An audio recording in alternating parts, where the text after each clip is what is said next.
everybody, hello, Claire here from Come Cook with Claire. Welcome to our next cook along this morning. We are making cheese straws, yummy, really simple cupboard ingredient recipe that we're going to do today. A few little twists on it to make it very child friendly. Good morning everybody, hello, I'm Claire from Come Cook with Claire. Cheese straws today on our cook along, how exciting. Okay, so let's go through the ingredients and the utensils that we need today. So we need some flour, okay? Flour, any flour you've got, plain or self-raising, it doesn't matter. You can use gluten-free flour with this as well. We need some butter or spread, anything you've got, again. We make use of all the ingredients that we've got. A little bit of cheese, cheddar, feta cheese, soft cheese, whatever cheese you've got, all absolutely fine. And we need an egg. Now we're going to be separating this egg between yolk and white. A little trick, and I'm going to show you how to do it. Very simple, so don't panic. We'll walk through it together. Okay, that's the main ingredients to make a cheese pastry. If you want to jazz it up a little bit, which of course what we're going to do today, if you have a chicken stock cube, use that. If not, any kind of chicken gravy that you've got, we can use. We can use some chives. If you've got dried garlic, you can use that. Or one for the children, quite possibly, ketchup. Okay, we're going to add a bit of ketchup if you want to. So that's your ingredients. Next, utensils. A nice solid mixing bowl, so you can get your hand, quite a big one, so you can get your hands in and start kneading it in the bowl. You need a cheese grater if you need to grate your cheese. You need a little bowl and a pastry brush for egg washing them later on. A wooden spoon, although we are going to be using our hands mainly, and just a big spoon and a little spoon just to have to hand. Two ways I'm going to do these today. We're going to make cheese straws, and then I'm going to roll out the rest of the pastry, and we can use some cutters. So any cookie cutters that you've got to hand, the children can make some shapes or they can make their cheese straws. Okay, that's all of that. Right, you need to preheat your oven 200 degrees. So if you want to go and switch that on now. They really don't take very long to cook, so we could cook them while we're washing up. Wash our hands, of course, so if you all pop along and wash your hands. So just to reiterate again, I am Claire from Come Cook with Claire. I'm in Gillingham in Kent. If you're watching this now or later on, give me a little hello, a wave, a love heart, something. Tell me where you're cooking from and who you're cooking with. That's really nice to see everybody joining in and to know how far we're reaching everybody as well. Okay, so hands washed. I've just washed mine, and I'm going to wear gloves because I've got such sore hands at the moment. Okay, right, are we all ready to cook along cheese straws? You've preheated your oven on 200 degrees, and we will start measuring out our ingredients. Okay, right, first ingredient we need is flour. So you need either 175 grams of flour or 1 whole cup of flour or 175 grams of flour. In that goes. Next one is your butter. So you either need, let me remind myself, you need 50 grams of butter or 1/4 of a cup of butter. So when you're using the cups, it's a good idea to level it out. Oh, I don't want that bit. So you've got a nice level cup of butter. So 50 grams of butter or 1/4 of a cup. And then just use a palette knife or a non-sharp knife to take it out of your little cup. So get all that butter in there. Okay, not a lot of ingredients at all that's needed for these. Okay, next one, cheese. So as I said, you need 40 grams of cheese, or if I break this up into little pieces to make it nice and simple, I can squeeze it all into 1/3 of a cup. So I've just squeezed all my cheese. Now we need to grate this. So let's move that one out the way. Pop that on there. So a cheese grater, remember, it's just like using a knife, so it's very sharp. You do need to be careful. If you're very young, get some help. Now you can choose the thicker side for this one. So you're just pushing hard down onto your grater. Try not to get any skin or fingernails caught in your grater, because that probably won't make the cheese straws taste very nice. Okay, so that's getting grated on the chunkier side. All catching up with that one. These make lovely snacks, the cheese straws, or if you're going to add them to a bit of lunch, if you're having a salad or something, they make a nice addition to your dinner. So in goes all the grated cheese into your bowl.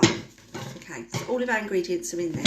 So using your hands or a spoon, just give that a nice mix around, okay, just so the butter gets mixed in with the flour and the cheese.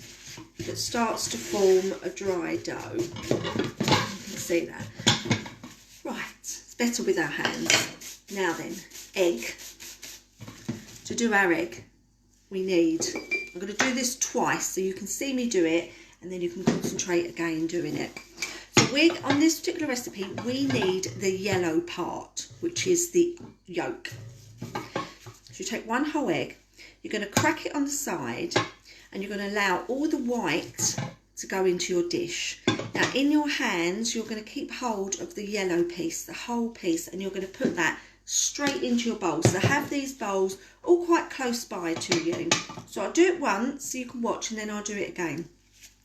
Keep a bowl handy. One bowl, two bowls. So I'm cracking my egg on the side. Okay, so you can see the white gooey stuff is already starting to come out. So very carefully, I'm just opening up that egg. And you'll see, I'm hoping you can see this, I'm just letting all the white run through my fingers so I have the whole of the egg yolk intact, straight into my bowl where my flour is. Okay, so I'm going to do that one more time. Don't throw this away, don't waste this. We're going to use this to egg wash the pastry, and then any more that you've got left, pop it in a little freezer bag and put it in your freezer. There will be a time that we will use this or you'll need a little bit of egg and you haven't got any. So again, one egg. Take my gloves off just so you can see it a bit clearly. One whole egg, I'm cracking it. So very gently pull the egg apart and you'll see all the white parts are running out. So I'm now catching the yellow part, the yolk, into my fingers, and I'm just really, really gently. If you squeeze, this will all just disintegrate and go into the rest of it. So you can see I'm just holding that in my hand like a little tiny bird. It's a bit inappropriate. Okay, so all the gooey white stuff has gone, and then I'll put the whole of the yellow egg into your bowl. Now, just to be clear, you only need, excuse me, let's wash my hands. You only need one egg yolk in this recipe. I'm just showing it twice in slow motion so the children can see how to separate the egg. You only need one egg yolk. See, I've got one in there and the other one I've kept in there because I will use that later on. You definitely don't want to throw that away. So get rid of your eggshells. I put mine in my compost bag. Now, touching raw egg is just like touching raw meat, so you do need to go and give your hands a wash. So pop up if you're doing this now, just give your hands another wash so you're all clean. So in our bowl, we have got the flour, 175 grams. We have got the cheese, 40 grams. We've got the butter, 50 grams. And we now have the egg yolk, 1. This is where we start to jazz it up a bit. Now this one I'd say is, if you're going to add any ingredient, add this ingredient, which is your chicken stock or your chicken gravy. 1 small spoonful of chicken gravy in there. So that's basically the stock. And that's just going to give it a lovely little bit of flavour along with the cheese. If you want to jazz this up even more, you can add some chives, some garlic or some onion, a bit like the bagels you get, or a bit more child friendly. Any of these, it's just one, whatever your extra ingredient is, it's 1 small spoon going in. Same with ketchup, you can add some ketchup into this. It makes it red, it just makes it a bit more child friendly for the children. If you're very daring, you can add some dried chili flakes if you like things a little bit hot, or some paprika if you just want a smoked warm taste. Back to our bowl. So I'm just adding the chicken stock in mine. And with my hands now, I'm getting my hands in the bowl and I'm squeezing it all together. Okay, so we're going to make this into a dough like we would if we were making pastry or bread, or like the scones we made last week. This is the kind of dough that you need to get to. So if, like mine, it goes a little bit dry, this is where we just add a tablespoon at a time of water. If yours is already quite wet and is all coming together nicely, then you don't need to add it.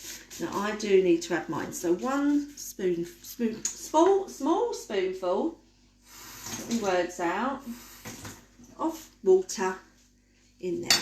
Okay, just add 1 teaspoon at a time until yours starts to come together. So just starting to come together, and that's a tiny bit dry. That's fine, because sometimes you can under or over add the butter, which will make yours already formed into a dough, or like mine, a little bit dry. It smells lovely. The chicken gravy smells like it's nearly dinner time. I'll get a little bit of water to hand. So I'm going to add another spoonful, just one at a time, so you don't go too wet. This is a good one for the children to do, because they can really get their hands in. It's quite simple ingredients that you've got already indoors. They can get their hands in here and really play with the dough, make some great shapes, and the chances are they're actually going to like the cheese pastry. Mine's very dry this morning. Maybe I added a little bit too much flour, so I'm adding another spoonful. So if you add it gradually, you'll see how your dough comes together, and you'll see as it starts to form, you'll know when to stop. So we really are using our arms and getting puffed out on here. Now once you've formed a bit of a dough like this, tip it out onto your work surface. So let me just move all of these. Okay, so if your dough is already a little bit wet, just add a bit of flour onto the work surface and tip out every last piece of your cheese dough, and just give it a little, like this, give it a little bit of a knead so it all comes together. If the dough is too big for the child's hands and they can't quite manage it, just break it in half, and then it's just a bit easier to bring it all together like this. Okay, so just a little bit on here. So what you're doing also on your work surface, any little bits of cheese that you've dropped, the dough will pick that up. Now your hands would have started off all messy, but as you start to knead the dough and it forms, it actually cleans your hands for you. It starts taking it all off. It's very clever how it does it.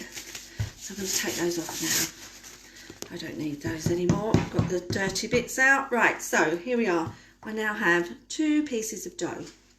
Let me get my work board back so you can see. 2 pieces, okay? Break them into 2. So if this is going to be a bit too much for you, get rid of that so you can't see me. You can freeze this half if you like and then come back to it later on, or you can just make them both up. So the first one I'm going to make cheese straws out of. So with my knife, I'm going to cut this into 4s. So once down the middle, so you have 2, each half into half, so I have 4. Okay, so out of my 1, we're going to roll it into a sausage shape. However long yours goes, do it on your work surface. If it crumbles up and breaks, just squeeze it back together. It's very forgiving pastry. So if yours is breaking up as you push it down, maybe you're pushing it a little bit hard. So just roll it a little bit gentler until you've ended up with a long, funny looking sausage shape, or a long witch's finger. Okay, so here we are. Right, so just to, it's very difficult for you to see on this bit, sorry. Right, okay, never mind that. Mine's really crumbly this morning, so I'm going to give it another little knead like this. If yours is all crumbly, just to soften it up, push it together, and I'll try and roll it again gently. A little bit of force going down. Get it in the sausage shape. Now if you've managed yours already, you can move on to the next ones. Here we are. Right. He doesn't want to play ball this morning, this pastry. I don't know what to blame that on. me. Right, okay, never mind. Right, here we are. So I've got my sausage shape, just like this. Okay, here we are. So you want to flatten this down. I'm going to move my camera over so you can see it a little bit better. Let's try and bring you down here. So you might lose my head, but you will hopefully see this. I'll crouch down.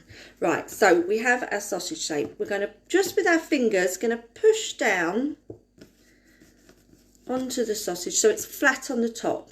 And then you can twist the pastry. So you get the cheese twist, like if you're buying some from the supermarket already done. You're twisting the pastry on flat bits on your little grooves. So you've got a cheese twisty. Now if you want to make them look really pretty, you can just cut the little ends off so you've got some nice flat ends. So it all looks neat.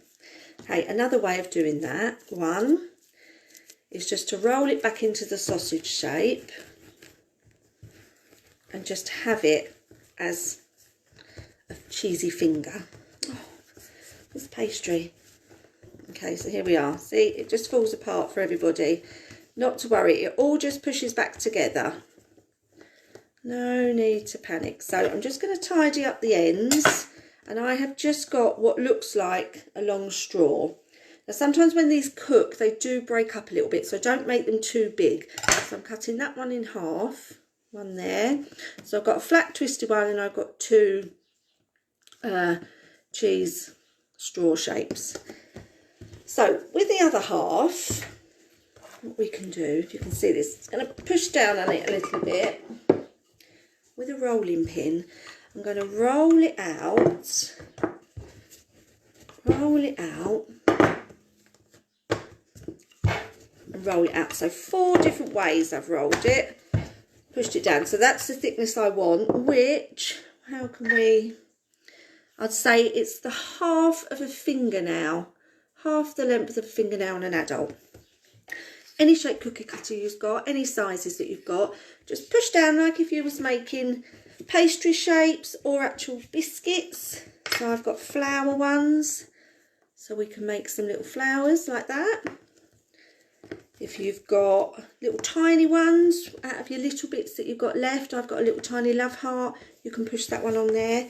If not, just continue to make them into cheese straws. Okay, I'm just doing using lots and lots of energy this morning.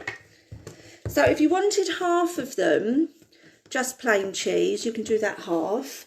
If I wanted to add some, get my bowl back, a little bit of ketchup, so about a teaspoon, which is one of the little spoons. I'm going to put this, I'm going to get another glove because that's going to be proper messy on my hands. I have to keep diving out. Off to my sink. So I've added ketchup to the second half. And then what I'm going to do, I'm going to move you back up. I do apologise if I've lost you. Ah, there we are. So I've added ketchup to the last one. And I'm just squeezing that ketchup into the cheese pastry. Okay, my hands are shrunk. Squeezing that ketchup, that'll just give a little familiar flavour for the children, I guess. So again, cut them off, cutting that pastry in half and then in half again, so you've got equal portions, and just rolling it on your work surface into a cheese straw shape, or a flat one with a twist. You can add some poppy seeds to the top of these. You can add a little bit of extra cheese on the top of them if you want them really cheesy, but they are fine the way they are. So there you go, I've got some more rough and ready cheese straws. So when you've done the whole of your pastry, okay, the whole of our pastry is used up, and you've got lots of lovely shapes and lots of lovely cheese straws, you need a baking tray with paper on it. Very important that you put paper on it, otherwise the cheese straws are so delicate they will stick to it. So pop them on your tray, and all your straws and all the different shaped ones that you've come up with. Okay, on your baking tray. Now, with the egg white that we left behind earlier on, you use a pastry brush, dip it in the egg white, gooey, and paint the top of your pastries. Okay, so these will give them a lovely golden colour when they come out the oven. So in your 200 degrees oven, it's nice and warm by now, these go in for 8 to 10 minutes. So set your timer for 8 minutes and then check them. If they are a little bit too gooey, pop them back in for another 2 minutes, but they will not need any longer than that. A bit like when you make cookies, when they first come out the oven, they do still look gooey and undercooked. But once they cool down, they harden up. So you really don't want to overcook them, otherwise it's just going to be too hard and crispy and they won't be gooey. So in your oven, 200 degrees oven for 8 to 10 minutes, remembering that they still will be a bit soft when they come out of the oven and they harden up when they're cool. Have a cooling rack ready to hand when these come out of the oven, so you can stick them on the cooling rack. Do not be tempted to shove them straight in your mouth because you'll burn your mouth and you won't taste anything for the next week. I just had one magpie land in my garden. Oh, that's so too superstitious. I say hello, Mr. Magpie has a wife and children. So, so on a cooling rack, wait for them to cool down 5 or 10 minutes and then you can eat them. They are nice eating warm, but not boiling hot. Okay, you can dip them in some dips, some hummus, some sour cream, or just eat them as they are. They are very tasty, very simple to make. Ingredients that are already in your cupboard, so you don't have to panic about getting them. So there you go, cheese straws. So let me just say a little hello. Oh, happy watching from the Philippines again. Exim, I think this lady's name is. Morning, thank you for keep joining me. Morning, Gay. Oh, morning, Caroline. I hope the children are watching. And if they're cooking along, I've not seen them for a long time. And morning to Samuel as well. Zoe and Samuel. He's cooking with me every morning, which is so lovely. Thank you so much, Sam, for joining me all the time. So, happy cooking. And I'll see you on Saturday. Not for meringues. I've taken meringues off because I'm aware that maybe not everybody has an electric whisk, and we're going to make some ice cream. So I will put the ingredients back up on the page, but they are already on there from this morning, just so you know what you need. Really fun. No churning, no fuss. Really fun bit of ice cream that we can make with the children on Saturday. So thank you for watching. Give me a little like later on, or what if you're watching at any point, and let me know how your cheese straws get on and send me some pictures once they're out the oven. Thanks very much. Bye.